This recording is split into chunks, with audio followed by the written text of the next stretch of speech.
ব্যাটা বলেছিল বিজেপির কাছ থেকে নাকি 30 কোটি টাকা আমি নিয়েছি, কলকাতা কোর্টে মামলা হয়ে গেছে, ওনাকে কোর্টে হাজির দেওয়ার জন্য নির্দেশ এসে গেছে, যদি না হাজির হয় আইনের মাধ্যমে বেটাকে বেঁধে তুলে কোর্টে নিয়ে যাবে, এটাও বলে রাখছে। বলেছে 30 কোটি টাকা, তো ওনাকে কোর্টে গিয়ে প্রমাণ দিতে হবে, কবে কোথায় কিভাবে নিয়েছে প্রমাণ দিক। আমি তো কেউ আমাকে একটা খারাপ ভাষা বললো, সে খারাপ ভাষায় আমি উত্তর দিতে পারবো না, ওই রুচি আমার নাই। তা আমি কোর্টকে গিয়ে বলেছি এটা আমার নামে মিথ্যাচার করছে, আপনি ওনার কাছ থেকে জানুন। কোর্ট ওনাকে ডেকে বলবে এবার বলো কোথা থেকে পেয়েছো। কোর্টে একবার যাক না, আমার উকিলরা আছে, বুঝিয়ে দেবে, ভালো করে বুঝিয়ে দেবে একদম। বুঝতে পারছেন কি বলছি, যে উত্তর দেবে। তারপরেও বলছি, আপনার যদি এত ভালো সম্পর্ক থাকে শুভেন্দু অধিকারীর সাথে, কবে আমাকে টাকা দিচ্ছে আপনি জানতে পেরে যাচ্ছেন। আমি অন স্টেজ, ওপেন স্টেজ বলে যাচ্ছি, অন ক্যামেরা বলছি, কি উনাকে বলছি বিজেপির কাছ থেকে টাকার ব্যবস্থা করুন, আমি টাকা নেবো। এটা যেন আবার কেউ কেটে ছেড়ে দেবেন না, কাটিং করে অনেকে আবার সংসার চলছে। আমাদের ভিডিও কাটিং করে, বড় ভাজনের জলসা কাটিং করে অনেকের আবার সংসার চলে যাচ্ছে। দেখ কি বলছি, আমি এই ভাঙড়ের খরম্বা মন্ডল পাড়ায় দাঁড়িয়ে বলছি বিজেপির কাছ থেকে যদি ওনারা টাকার ব্যবস্থা করতে পারে আমি নেব। ভয় লাগছে নাকি আপনাদের? কিন্তু আমি একটা শর্ত আছে, শর্তটা 100 টাকার ব্যবস্থা করলে আমি মাত্র 10 টাকা নেবো পার্টি চালাতে, 90 টাকা দিয়ে দেবো যিনি ব্যবস্থা করে দিচ্ছেন তাকে খুশি মনে। ঠিক, অফারটা কেমন আছে? হ্যাঁ, কোনো অসুবিধা নেই। আর ওপেন নেবো তো, বলছে গোপনে নিয়েছো বাদ দাও, আমি প্রকাশ্যে নেবো বলছি, তাহলে ব্যবস্থা করুক।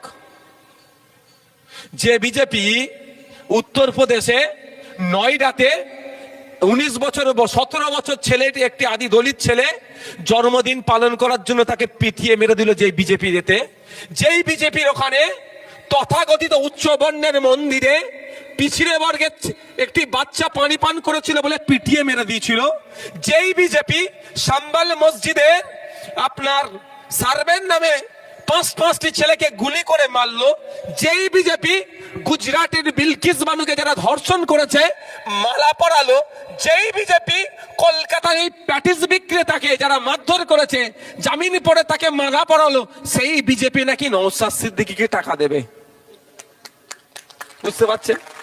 আর দ্বিতীয় কথা, যারা আছেন এখানে, আমি তো মরে গেলেও বিজেপিকে ভোট দেবো না, শুধুমাত্র মুসলমানদের বিরোধী করার জন্য নয়, একটু মাথায় রাখবেন। শেখ রেজাউল নামে যে ছেলেটি প্যাটিস বিক্রি করছিল তাকেও মেরেছে, আর শ্যামল মন্ডল প্যাটিস বিক্রি করছিল তাকেও মেরেছে এরা। তাই বিজেপি হচ্ছে মানবতা বিরোধী, শুধু মুসলমান বিরোধী নয়, এটা মাথায় রাখবেন আপনারা। ভুল বুঝিয়ে দেওয়া হচ্ছে, বিজেপি হচ্ছে মানবতা বিরোধী। বিজেপি জল জমি জঙ্গলের স্বাভাবিক অধিকার, জঙ্গলের আমরা জানি আদিবাসীর, কেড়ে নেওয়ার চেষ্টা করছে। বিজেপি পিছিয়ে বর্গের হিন্দুদেরকে, এখন আপনি এতে চলে যান মধ্যপ্রদেশে, আপনি হায়দ্রাবাদের সেন্ট্রাল ইউনিভার্সিটিতে পড়াশোনা করত রহিত ভেমুলা, তথাকথিত উচ্চ বর্ণের মানুষ, এমন তাকে স্লেজিং করেছে, ইফটিজিং করেছে, সুসাইড করতে বাধ্য হয়েছিল। কই বিজেপি কথা বলেনি তো। এই বিজেপি শুধুমাত্র ভোটের জন্য হিন্দু হিন্দু ভাই ভাই করে, ভোট মিটে গেলে সব আর বলবেন না। কি বলে বুঝতে পেরেছেন তো? ভাই ভাই, বাকিটা কি বলবে? কারণ এই প্রমাণ দিচ্ছি, শুভেন্দু অধিকারী মহাশয় কি বললেন, হিন্দু হিন্দু ভাই ভাই, ভালো কথা, কিন্তু শুভেন্দু অধিকারী মহাশয় শুনেছি পেট্রোল পাম্প আছে, তাই পাম্পের সামনে তো লিখে দিতে পারে হিন্দু হিন্দু ভাই ভাই, মুসলমানের জন্য তেল বিক্রি নাই। তা করেনি, ব্যবসাটা ভালো করে বুঝছে, আর পাড়ার গরিব হিন্দু মুসলমানের সাথে লড়াই লাগিয়ে দিচ্ছে। আমার বাড়িতে উনুন চলছে কি চলছে না, আমার বাড়ি বিপদ হলে শুভেন্দু অধিকারী ছুটে আসবে না, নওশাদ সিদ্দিকী ছুটে আসবে না, কে হিন্দু কে মুসলমান আমরা দেখিনি, আমার কাকা আমার চাচা ক্ষতিগ্রস্ত হচ্ছে আমরা ঝাঁপিয়ে পড়ি না। এটা বিজেপি তৃণমূল রাখতে দেবে না, এটাই বিজেপি তৃণমূল নষ্ট করতে চাইছে। তাই আমরা কে হিন্দু কে মুসলমান দেখার দরকার নাই, ঐক্যবদ্ধ হতে হবে, এক হতে হবে, বিজেপি তৃণমূলের বিরুদ্ধে আমাদেরকে লড়াই করতে হবে। একটা তথ্য দিচ্ছি আপনাদেরকে, শুনে রাখুন। ক্ষুধার সূচকে আমাদের ভারতবর্ষ 123টি দেশের মধ্যে 102 নম্বরে চলে গিয়েছে। মানে এত ক্ষুধা, মানে ক্ষুধার্ত অবস্থায় আমাদের দেশে মানুষ। বিধায়ক নওশাদ সিদ্দিকী তিনি সবসময় মানুষের কাছে থাকে, বিধায়ক নওশাদ সিদ্দিকী তিনি সবসময় মানুষকে ভালোবাসে, বিধায়ক নওশাদ সিদ্দিকী সবসময় গরিবের হকের কথা বলে, বিধায়ক নওশাদ সিদ্দিকী গরিবকে সবসময় সাহায্য করে, এবং বিধায়ক নওশাদ সিদ্দিকী যারা কমজোর তাদেরকে সাহায্য করে, বিধায়ক নওশাদ সিদ্দিকী সত্যকে সত্য বলে, মিথ্যাকে মিথ্যা বলে, এবং বিধায়ক নওশাদ সিদ্দিকী সব সময় হকের কথা বলে, সব সময় প্রতিবাদের কথা বলে, সব সময় শাসককে শাসকের ভুল দেখিয়ে দেওয়ার চেষ্টা করে।